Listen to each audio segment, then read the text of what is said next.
Taong 2,000, Mayo. Nagising ang mga kapitbahay ni Rodel dahil sa nangyari sa kanya. Habang isinusugod siya noon sa ospital, panay ang sambit niya ng pangalan ng asawa niya. Sabi niya, "Lisa, Lisa." Sigaw nito hanggang sa nawalan na siya ng malay dahil sa maraming dugo ang lumalabas sa baba ng kanyang pantalon. Bago ang mga kaganapang iyon, balikan natin ang buhay nitong si Rodel bago mangyari ang krimen noong gabing itinakbo nga siya sa ospital. Taong 1997, ikinasal sila ni Lisa. Parehas silang tagalingayan at ang pangunahing hanap buhay ni Rodel ay ang paggawa ng tuyong isda o pagdadaing. Yun ang ikinabubuhay nilang mag-asawa noong bagong kasal pa lang sila. Noong una, maayos naman dahil sumasapat ang kinikita nila sa pagtitinda ng daing sa palengke. Bultuhan kasi ang bintahan dito sa mga dumadayo rin para ipagbili pa ng tingi ang produkto. May mga nanggagaling pa ng Baguio at sa mga karatig bayan at minsan mga suki pa nga sila na taga Maynila. Pero dumating ang araw na parang hindi na nakokontento si Lisa sa kita nila kasi nangangarap din naman ito na mapalaki ang bahay nila at makabili ng sasakyan para sa kinabukasan. Kasi ang sasakyan nila noon ay kulong-kulong lang na siyang ginagamit nila sa pagdadala ng mga panindang daing. Kaya dumaan ang mga araw at nagpasya si Lisa na mag-abroad para dalawa raw silang kakayod ayon sa asawa niyang si Rodel. Noong una ay tutol si Rodel dahil ang rason niya ay sumasapat naman ang kita nila. Bakit palalayo ang asawa niya? Ganon na ganon ang usapan ng dalawa hanggang sa nakulitan na si Rodel kay Lisa at pumayag na rin ito sa pag-abroad ng kanyang asawa. Tinulungan pa nga siya ni Rodel sa gastusin para sa pag-a-apply ng trabaho nito. Yung iba ay pinangutang na lang. Hanggang sa dumating na rin ang araw na nakaalis na si Lisa at naiwan sa Pinas si Rodel. Noong una ay napakaganda ng takbo ng lahat sa buhay nila. At sa unang taon lang ni Lisa sa abroad ay nabayaran na nila ang lahat ng kanilang utang sa pag-abroad ni Lisa. Pero habang napakaganda ng ayos ng lahat para sa mag-asawa, biglang dumating sa buhay ni Rodel ang barkada nito noong high school. Lumipat yon sa baryo nila sa Lingayen dahil nakabili daw ang pamilya nito doon ng lupa. Ang pangalan niya ay Amante. Masaya noong unang nakita niya ito at inaya pa nga siya na mag-inom sa kanilang bahay. Pagkatapos, magtinda ni Rodel sa palengke. Pagdating niya sa bahay, pagkatapos niyang isinuot ang ilan sa mga daing na hindi naubos, naligo siya at dumiretso na sa bahay nila Amante. Nag-inuman nga sila hanggang noong nalasing sila ay nasabi ni Amante na kung may oras daw sila minsan ay mag-happy-happy naman sila. Total nasa abroad naman daw ang asawa ni Rodel. Sabi ni Amante, "Sige na pare, may alam akong mga club. Magaganda at batang-bata pa ang mga babae doon." Sulsul ni Amante sa kaibigan niyang si Rodel. "Ewan ko pare, pero sayang kasi ng pera yan eh, tsaka oras," sagot naman ni Rodel. Pero pilit pa rin na kinumbinsi ni Amante ang kaibigan nito. Hanggang sa matapos na sila uminom, ay pumayag na rin lang si Rodel dahil na rin sa makulit si Amante at dahil na rin sa kalasingan. Nakauwi naman ng maayos noon si Rodel dahil hindi naman siya masyadong naglasing. Pagkatapos ng inuman nung gabing yon, dumaan ang 2 araw bago muling nagkita sina Rodel at Amante. Tanghaling tapat, mainit ang araw. Bagong galing si Rodel sa palengke at pawis na pawis. Pagkatapos niyang maisampay ang mga natirang daing, dumating si Amante sa bahay nila na parang sabik na sabik. "Pare, tara na mamayang gabi ha, may pupuntahan tayo. Huwag ka nang umayaw kasi nakaschedule na," sabi ni Amante habang may nakasuksok pang sigarilyo sa tenga. Medyo nag-alangan si Rodel. "Ha? San na naman? Baka mapagalitan ako ni Lisa pag nalaman." "Wala ka nang iisipin pare," sabat ni Amante. "Wala naman dito si Lisa. Nasa abroad nga, 'di ba? Puro trabaho ka na lang. Ano bang masama kung mag-unwind ka? Sa club lang tayo pupunta. Sagot ko na pamasahe. Ikaw na lang sa beer. Tsaka may ipakikilala ako sa'yo. Magugustuhan mo to." Natigilan si Rodel. Sa totoo lang, matagal na rin siyang hindi nakalabas ng ganoong lugar. Sa isip niya, baka saglit lang ayos na rin, basta huwag lang lumampas sa limitasyon. Kaya dumating ang gabi, nakabihis silang dalawa. Nakasakay sila sa isang lumang multicab na kulay puti. Ang tunog ng makina, halos nabubulunan sa kakaluma. Ang ilaw ng poste sa daan ay mahina, dilaw at pundi-pundi.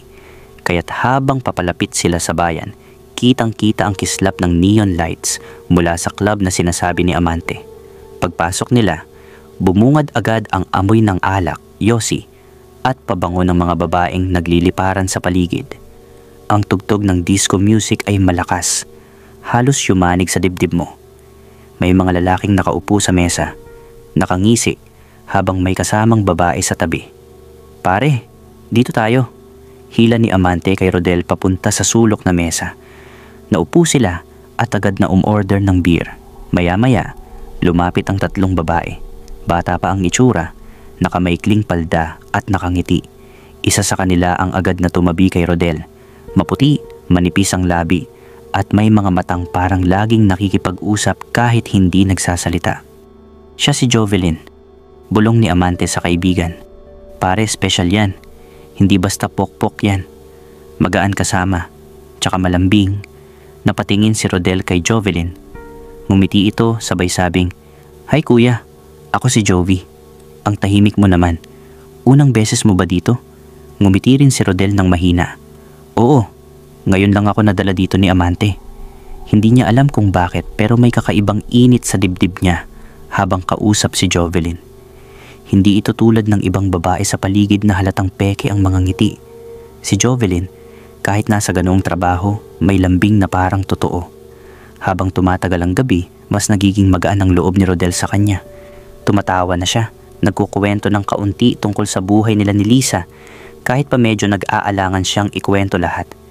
At habang si Amante ay abala na sa ibang babae, silang dalawa ni Jovelyn ay tila nagkakaroon ng sariling mundo sa gitna ng maingay na tugtugan. Hanggang sa dumating ang sandali na inaya na ni Jovelyn si Rodel na lumabas muna saglit para makahinga ng sariwang hangin. Lumabas silang dalawa sa likuran ng club kung saan amoy usok ng tambutso at naririnig lang ang bass ng tugtog mula sa loob. "Alam mo kuya," bulong ni Jovelyn habang nakatingin sa kanya, "mukha kang mabait, hindi ka kagaya ng iba na pumupunta dito." Nag-init ang tainga ni Rodel. Hindi niya maintindihan kung bakit, pero parang nahuhulog ang loob niya sa babaeng iyon. Noong una, pilit niyang nilalabanan ng sarili. Pumipikit siya, iniisip ang mukha ng asawa niyang si Lisa na malayo, nagsasakripisyo sa ibang bansa para lang sa kanilang kinabukasan. Pero habang tumatagal ang oras at tumatama na ang spirito ng alak sa kanyang katawan, unti-unti nang lumuluwag ang hawak niya sa konsensya. "Kuya Rodel," bulong ni Jovelyn habang nakasandal sa balikat niya, "halika, huwag ka nang mahiya. Relax ka lang. Nandito naman ako." Nanginginig ang kamay ni Rodel, hindi dahil sa takot, kundi dahil sa gulo ng kanyang isipan. Nang tumingin siya kay Amante na abala na sa tawa at halakhak kasama ang isa pang babae, napansin niyang parang wala nang pakialam ang barkada niya kung anong mangyayari. Hanggang sa mismong si Jovelyn na ang kumapit sa kamay ni Rodel. Mahina lang pero mariin ang hatak nito.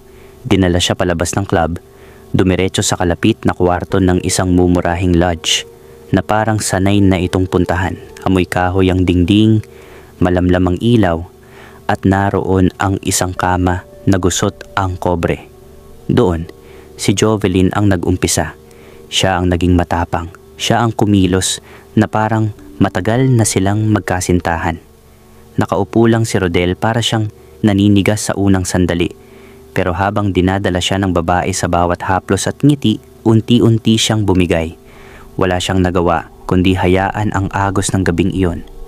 At sa romansa, sa halip na siya ang manguna, si Jovelyn mismo ang nagdikta ng bilis ng pangyayari. Siya ang nagbigay ng init, siya ang nagpakita ng lambing at lakas. Si Jovelyn ang sumakay, at sa gabing iyon, kahit labag sa kanyang puso, tuluyan nang bumigay si Rodel sa tukso. Samantala, si Amante ay abala rin sa kabilang silid. Halakhak ang maririnig na sumasabay sa mga yabag ng sahig. Magkahiwalay sila ng mundo. pero iisa ang direksyon ng gabing iyon. Kapwa sila na dala ng bisyo at kasalanan. Kinabukasan, halos sabay na lumabas ng lodge sina Rodel at Amante. Pareho silang pulang-pula ang mata, antok na antok, at amoy alak pa rin kahit maliwanag na ang araw. Naglalakad sila pauwi, dala-dala ang bigat ng gabing iyon. "Pare, ayos ba?" Sabay tawa ni Amante. Halatang tuwang-tuwa sa nangyari. Hindi agad sumagot si Rodel, napatingin lang siya sa malayo. May bigat sa dibdib, pero kasabay noon ay may kakaibang saya na hindi niya maipaliwanag. Pag-uwi niya sa bahay, natigilan siya sandali nang makita ang litrato nilang mag-asawa ni Lisa na naka-frame sa mesa. Doon muling sumagi sa isip niya ang sakripisyo ng kanyang asawa sa abroad. Pero bago pa siya lamunin ng konsensya, agad na bumalik sa alaala niya ang mukha ni Jovelyn, ang mga mata nitong parang nang-aakit, at ang lambing na ipinadama sa kanya. At mula roon, nagsimula na ang paulit-ulit na pagbalik.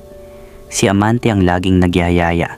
Gabi-gabi halos, pagkatapos nilang magtinda at matapos ang gawain, pupunta na naman sila sa club.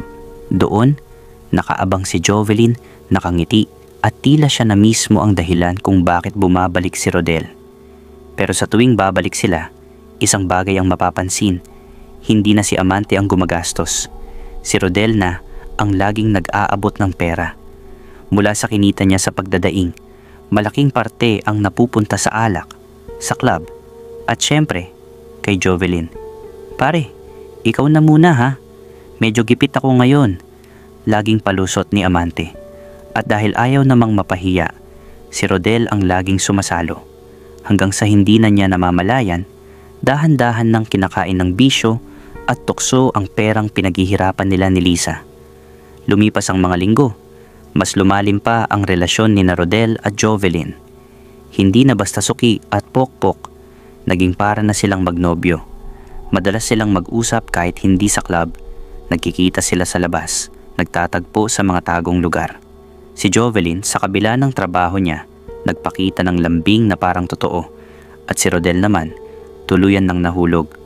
Sa isip ni Rodel, parang nakakita siya ng bagong mundo. Ngunit sa hindi niya namamalayan, unti-unti na ring nagkakabit ng tanikala sa liig niya si Amante.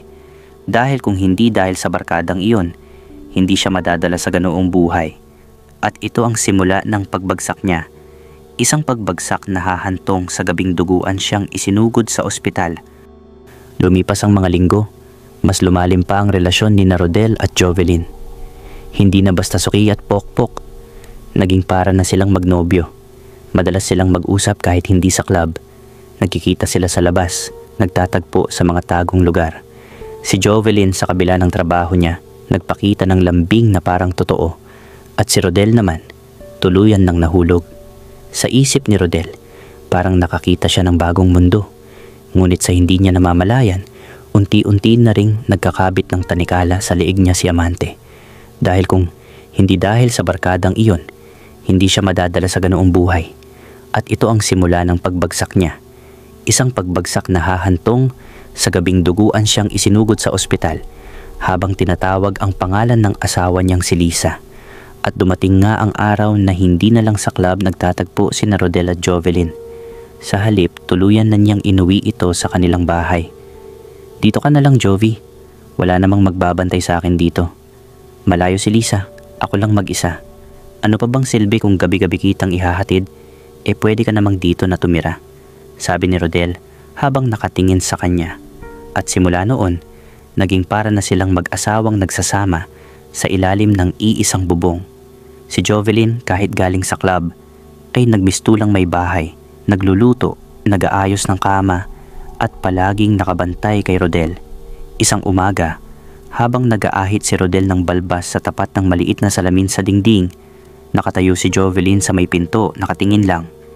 Kita niya ang bawat galaw ni Rodel. Paano nito hinahaplos ang pisngi?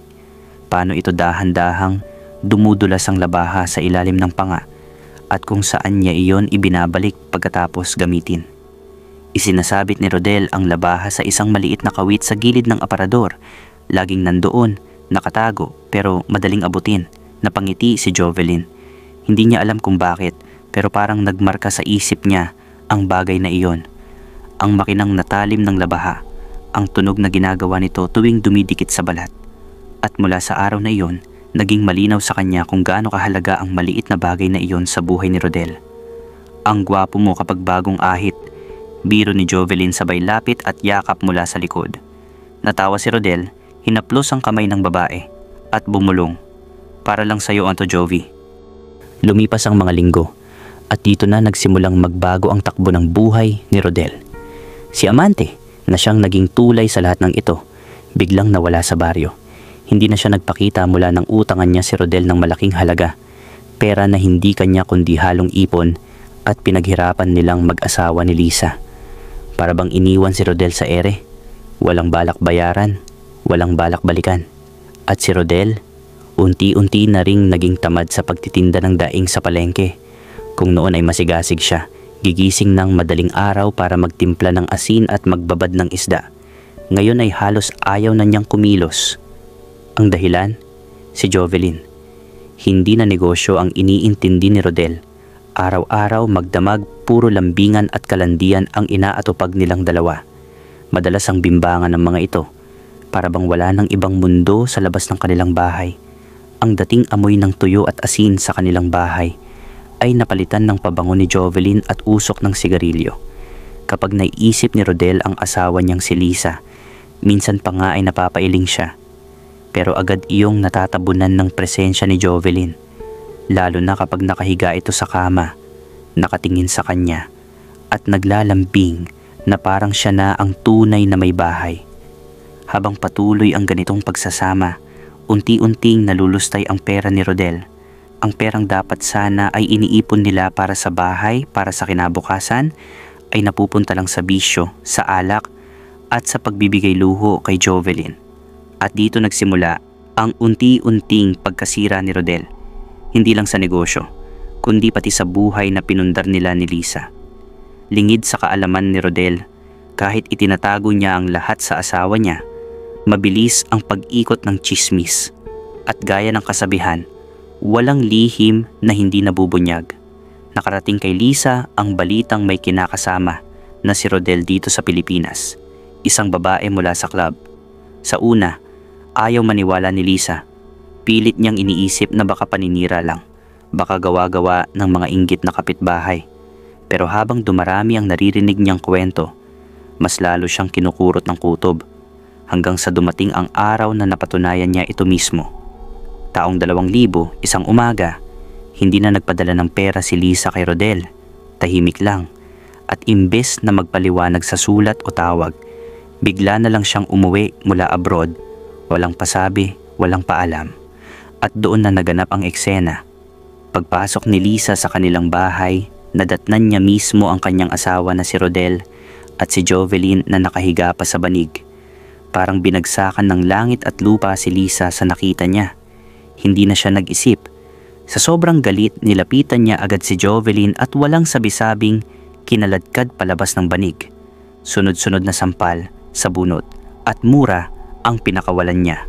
Walang hiya kang babae ka, isa kang ahas, winasak mo ang pamilya ko. Sigaw ni Lisa habang halos mabaliw sa galit. Nagtangka pang humarang si Rodel pero mabilis siyang itinulak ng asawa niya. Huwag ka nang makialam, Rodel. Alam kong hindi ikaw ato, hindi ikaw ang ganito. Nasulsulan ka lang ng babaeng onto, alam kong hindi ka traidor. At sa gitna ng kaguluhan, lahat ng galit at puot ni Lisa, ibinuntun niya kay Jovelyn. Sinampal, sinabunutan, at hanggang sa hindi na siya nakatiis, kinayod niya ng kuko ang mukha ni Jovelyn. Napakalmot ito, duguan, at sigurado nang mag-iiwan ng peklat. Para magmukha kang pangit habang buhay, para wala ka nang maagaw pang asawa ng may asawa. Sigaw pa ni Lisa habang hinahabol ng hingal ang kanyang galit. Samantala, si Rodel ay nakatulala lang. Hindi niya malaman kung paano siya napunta sa ganitong sitwasyon. Sa isang banda, naroon ang babaeng kasama niya nitong mga nakaraang buwan.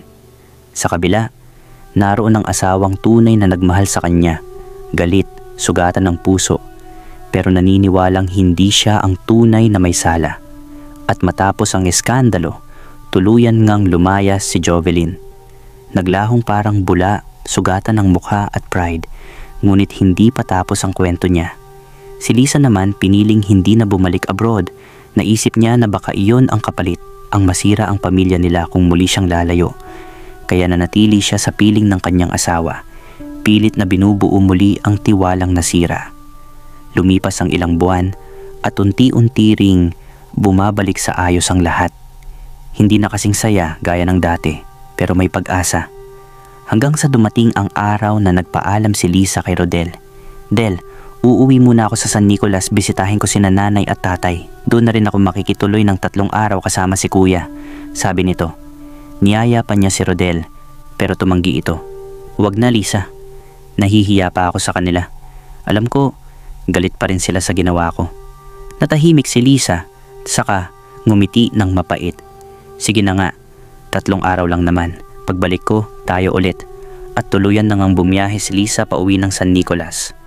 Ang hindi alam ng mag-asawa, mula pa noong gabing kinuyog ni Lisa si Jovelyn, ay sinusubaybayan na pala sila ng babae. Sa isip ni Jovelyn, siya ang dapat na tunay na asawa. At ang bawat galaw ni Lisa ay tinatandaan niya, naghihintay ng tamang tiyempo. Isang araw matapos umalis si Lisa, pauwi si Rodel galing palengke. Bit-bit niya ang konting daing na hindi na ibenta. Sa tapat ng kanilang bahay may nakatayo. Naka-miniskirt, nakasando, at nakangiti si Jovelyn. Nagulat si Rodel, agad na umiwas. "Umalis ka na, Jovi. Ayoko na ng gulo," pero mapanukso ang boses ng babae. "Bakit ka ganyan, Del? Miss na kita. Alam mo namang mahal na mahal kita. Baka nakalimutan mo na lahat ng pinagsamahan natin."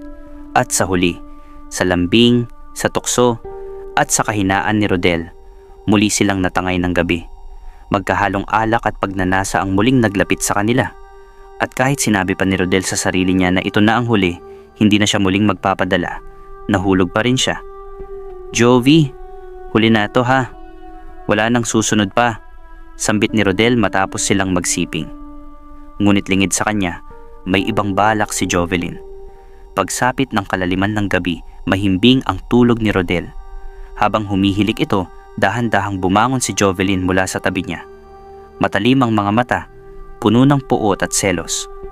Dahan-dahan niyang kinuha sa gilid ng aparador ang labahan ni Rodel, ang ginagamit nito sa pag-aahit ng balbas.